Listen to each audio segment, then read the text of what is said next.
سهير، ايه مواصفات المذيعة الناجحة؟ بصي سالي، ده موضوع مهم جدا جدا، لان النهارده انا بشوف للاسف الشديد جدا اي حد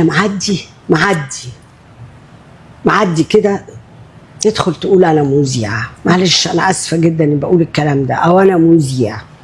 لا، المذيعه الناجحه دي عقل اولا، فكر، ثقافه، طله، القاء، لغه سليمه.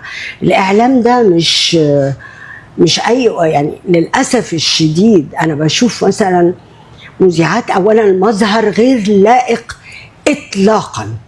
العري ده، لا، عري على الشاشه حرام عليك يا شيخ. يعني العري ده البسيه بره على البيتش، على البلاج، على الفرح، لو انت عايزه بقى براحتك بره، لكن على الشاشه ما فيش حاجه اسمها عري. مفيش حاجه اسمها بص الاقي مذيعه ليه يا ماما انت طالعه كده ازاي.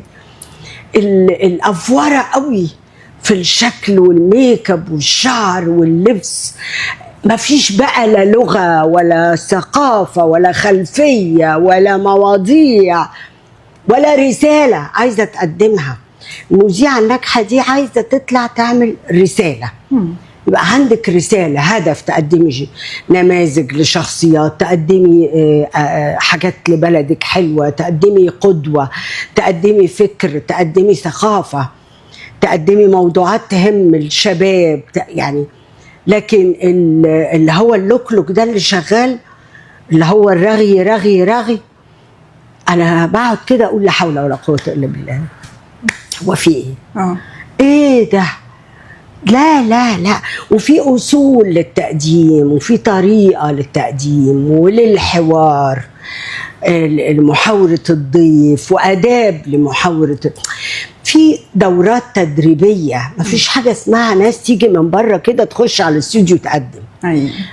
هي الحكاية مش شكل حلو على فكرة طبعا. الشكل الحلو مطلوب، المظهر الأنيق مطلوب طبعا جدا. أنا من أنصار المذيعة الأنيقة اللي تبقى شكلها لطيف وليها طلة حلوة ولابسة حلو ومتشيكة وعاملة ميك اب رقيق حلو. لكن في احنا خدنا دورات لا يمكن اوصف لك. احنا كل شويه كانوا بيجننونا بالدورات التدريبيه، دوره لغه عربيه، دوره معلومات عامه، دوره ثقافه عامه. انتوا كنتوا قامات وقامت عليكم